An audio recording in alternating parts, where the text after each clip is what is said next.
Hello प्यारे बच्चों, आप देख रहे हैं एनसीईआरटी विद सीमा मैम। इस चैनल पर मैं कक्षा 10 उत्तराखंड बोर्ड सामाजिक विज्ञान की वीडियोस रेगुलर बेसिस पे अपडेट करती रहती हूँ।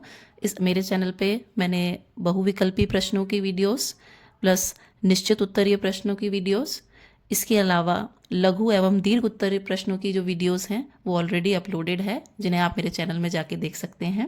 लेकिन आज की जो ये वीडियो है वो पढ़ाने के लिए नहीं बनी है, बल्कि ये वीडियो उन गलतियों को रोकने के लिए बनी है जो आप जब एग्ज़ाम में अच्छा भी लिख के आते हैं लेकिन उसके बाद भी क्या होता है, आपके जो मार्क्स हैं वो कट जाते हैं। तो आज हम डिस्कस करेंगे class 10th SST board exam 2026।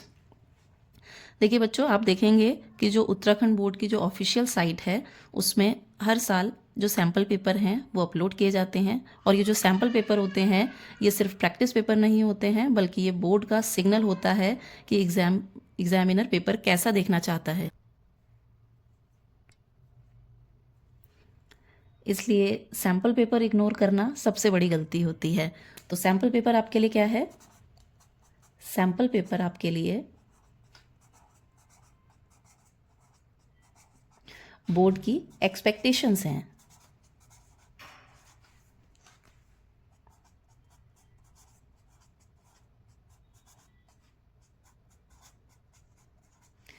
Sample paper आपके लिए बोर्ड की एक्सपेक्टेशंस है कि जो बोर्ड है वो आपसे क्या चाहता है। इसमें आपको बोर्ड का जो फॉर्मेट है, जो अपडेटेड फॉर्मेट है वो देखने को मिलेगा। इस बार का जब आप सैम्पल पेपर देखेंगे तो आप देख सकते हैं उस सैम्पल पेपर में बहुत सारी कुछ नई चीज़ें इसमें ऐड की गई हैं। जैसे आप देख सकते हैं स्टेटमेंट और रीज़न वाले जो क्वेश्चन होते हैं, यानी कि एजर्शन और रीज़न वाले जो क्वेश्चन होते हैं, इसमें आपको पहले एक कथन दिया गया होता है और फिर उसकी व्याख्या दी गई होती है और उन्हीं के आधार पे आपको 4 विकल्प दिए गए होते हैं और आपको उनमें से सेलेक्ट करना होता है। इसके अलावा आप देख सकते हैं कि केस स्टडी वाले जो क्वेश्चंस हैं वो भी आपको एग्जाम में देखने को मिलेंगे, जिसमें आपको एक पैराग्राफ दिया होगा जो आपकी जो सामाजिक विज्ञान की किताब है उसी के किसी पार्ट का एक पैराग्राफ लिया गया होगा और उसमें कुछ क्वेश्चंस फ्रेम किए गए होंगे। जैसे आप हिंदी और इंग्लिश में अनसीन पैसेज देखते हैं और उससे जुड़े हुए आपको कुछ 3 से 4 प्रश्न दिए जाते हैं। तो इसी तरीके से आपको इस बार के पेपर में जो केस स्टडी वाले क्वेश्चंस हैं वो देखने को मिल सकते हैं। तो सैम्पल पेपर को आप बिल्कुल भी इग्नोर ना करें। इसके अलावा हम एग्ज़ाम में देखते हैं कुछ बहुत सी गलतियां हैं जो मैं जब शीट्स चेक करती हूँ तो ज़्यादातर ये देखती हूँ कि बच्चे ऐसा सोचते हैं कि जब वो ज़्यादा लिखेंगे तो उनके ज़्यादा मार्क्स मिलेंगे। लेकिन बोर्ड एग्ज़ाम में आपका ये फॉर्मूला बिल्कुल भी काम नहीं करता है। आप बोर्ड एग्ज़ाम में देखेंगे कि अगर आप लॉन्ग पैराग्राफ लिखते हैं, मान लीजिए एक बच्चा है उसने एक आंसर लिखा है जो कि एक लॉन्ग पैराग्राफ है, और दूसरी तरफ आप देखते हैं कि एक बच्चा है जो कि सारे आंसर पॉइंट वाइज लिखता है।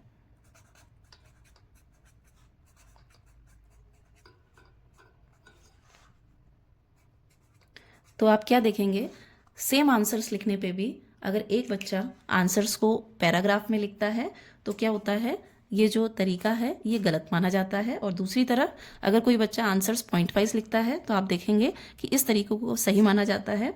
और सेम आंसर लिखने पे भी आप देखेंगे पॉइंट वाइज आंसर लिखने वाले बच्चे को एग्जाम में ज़्यादा मार्क्स मिलते हैं और लॉन्ग पैराग्राफ लिखने वाले बच्चे को एग्जाम में कम मार्क्स मिलते हैं। यानी कि एग्जामिनर को कहानी नहीं चाहिए होती है, एकदम क्लियर आंसर चाहिए होता है।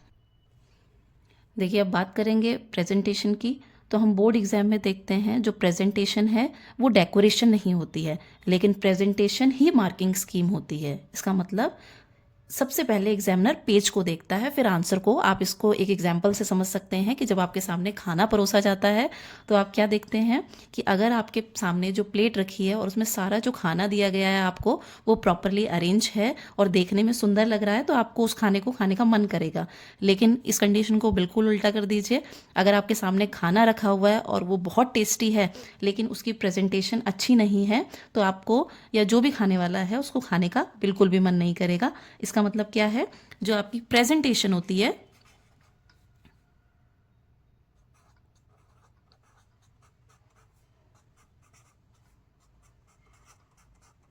वही क्या होता है, आपका फर्स्ट इंप्रेशन होता है। यानी कि उसी से जो एग्जामिनर है वो एक माइंड सेट करके आपकी कॉपी को चेक करता है, क्योंकि वो समझ जाता है कि जो बच्चा है वो किस तरीके के आंसर आगे लिखेगा। तो प्रेजेंटेशन क्या है, आपकी फर्स्ट इम्प्रेशन है। मैं एक आंसर शीट के माध्यम से आपको बताऊंगी। जैसे आप देखते रहते हैं कि मैं पहले भी ये जो मॉडल टेस्ट पेपर है इसकी आंसर शीट्स आपके सामने लेके आ चुकी हूँ। देखिए एग्जाम्पल देख सकते हैं आप कि ये एक आंसर शीट है। तो आप देखेंगे इसमें क्या है, एक प्रॉपर पहले यहाँ पे मार्जिन बनाई गई है। इसके अलावा जो भी हेडिंग्स हैं वो सभी अंडरलाइन की गई हैं। आप देख सकते हैं सारी जो हेडिंग्स हैं वो अंडरलाइन की गई हैं। और इसके अलावा एक चीज़ आप नोटिस करेंगे कि जो बच्चे ने आंसर लिखे हुए हैं उसमें क्या किया गया है, कीवर्ड्स को भी हाईलाइट किया हुआ है। तो आपको क्या करना है, प्रॉपर इस तरीके से दोनों साइड्स में मार्जिन खींचनी है, आंसर्स को पॉइंट्स में लिख के हेडिंग्स अंडरलाइन करनी है, और इस तरीके से आपको क्या करना है, जो भी कीवर्ड्स हैं उनको हाईलाइट करना है। इसके अलावा हम बात करेंगे, जब मैं बोर्ड्स की कॉपी चेक करती हूँ तो मैं देखती हूँ कि दो बच्चे सेम आंसर लिख रहे हैं लेकिन मार्क्स अलग अलग मिलते हैं। इसका मतलब है डिफरेंस जो है बच्चों में नॉलेज का नहीं है, बल्कि डिफरेंस किस चीज़ में आ जाता है, आपके लिखने के तरीके में। तो आपको क्या है, सेम आंसर होने के बावजूद भी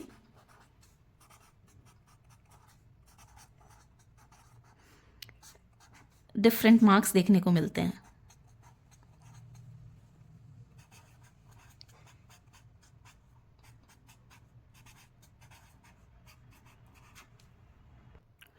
बच्चों अब मैं जो आपको बातें बताने वाली हूँ इनको आपको बहुत ध्यान से सुनना है, क्योंकि यही छोटी छोटी बातें जो मिलके हैं वो आपके मार्क्स बनाती हैं।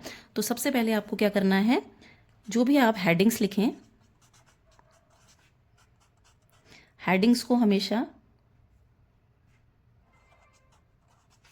आपको क्या करना है, अंडरलाइन करके लिखना है।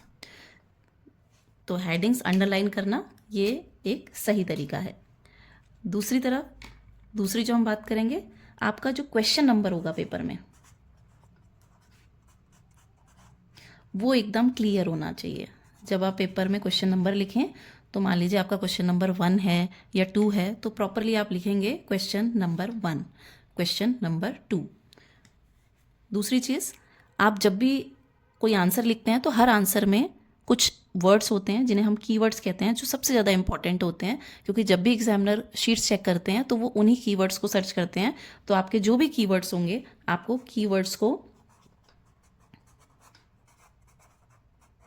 क्या करना है, आप चाहे अंडरलाइन कर लीजिए, चाहे सर्कल कर लीजिए, और चाहे उनको हाईलाइट कर लीजिए। तीसरा जो बहुत इंपॉर्टेंट टिप है, हमेशा आपको एक्स्ट्रा लिखने से बचना है। एक्स्ट्रा आपको कभी भी नहीं लिखना है, एक्स्ट्रा लिखने से आपको हमेशा बचना है। इसके अलावा जो बहुत इंपॉर्टेंट चीज़ है, जो हमेशा मैं आपको बताती हूँ, आपको क्या करना है, हमेशा अपना आंसर किस में लिखना है, पॉइंट्स में लिखना है। आंसर को पॉइंट्स में लिखना एकदम सही तरीका होता है। और इसके अलावा जो सबसे इम्पॉर्टेंट पॉइंट है, जो आपके मार्क्स को बढ़ा भी सकता है और कम भी कर सकता है, वो है आपकी हैंड राइटिंग। आप एकदम नीट एंड क्लीन जो है वो आपको एग्ज़ाम में अपना वर्क करना है। जब आप नीट एंड क्लीन लिखेंगे तो ऑटोमेटिकली क्या होगा, एग्जामिनर जो है वो आपका आंसर इजीली रीड कर पाएगा, समझ पाएगा, और आपके जो मार्क्स है एग्ज़ाम में वो बढ़ सकते हैं। तो आप इन पॉइंट्स का ज़रूर ध्यान रखें। हमेशा अपने आंसर्स जो हैं वो हेडिंग्स में लिखें, जो भी क्वेश्चन नंबर हैं वो उसमें एकदम क्लियर लिखे हुए हों। जो भी कीवर्ड्स आप लिखते हैं आंसर में, उनको हमेशा आपको क्या करना है, हाईलाइट करना है। एक्स्ट्रा आपको नहीं लिखना है। इसके अलावा आंसर हमेशा आपको क्या करना है, पॉइंट्स में लिखना है, पैराग्राफ में नहीं लिखना है। और आपकी जो हैंड राइटिंग है, जो आपका वर्क है, वो एकदम नीट एंड क्लीन होना चाहिए। बच्चों पेपर मुश्किल नहीं होता, बल्कि हमारी जो अप्रोच होती है वो गलत होती है। अगर आप बोर्ड में जो तरीका है उससे लिखेंगे तो एसएसटी एक ऐसा सब्जेक्ट है जो कभी भी आपको डिसअपॉइंट नहीं करेगा। तो आपकी जो अप्रोच होती है हमेशा लिखने की, वो क्या है, नॉलेज से ज़्यादा बड़ी भी होती है और ज़्यादा ज़रूरी भी होती है।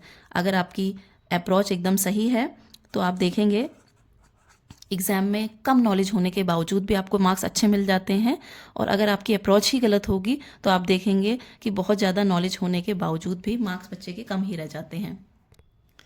तो बच्चों आज की इस वीडियो से आप समझ ही गए होंगे कि हमें बोर्ड एग्ज़ाम में, जो अभी हमारे अपकमिंग बोर्ड एग्ज़ाम है उसमें हमें क्या गलतियां नहीं करनी है, और आपको एक आइडिया लग गया होगा कि हमारी जो नेक्स्ट वीडियो है वो किस टॉपिक पे आने वाली है। तो अगली वीडियो में जो उत्तराखंड बोर्ड की ऑफिशियल साइट में जो सैम्पल पेपर 2026 दिया गया है उसको स्टेप बाय स्टेप आपको उसके आंसर्स आपके सामने लेके आऊँगी और उनको एक्सप्लेन करूँगी।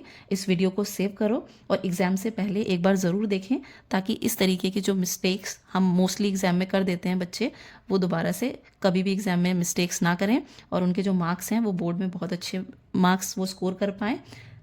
तो नेक्स्ट वीडियो हम लेके आएंगे सैम्पल पेपर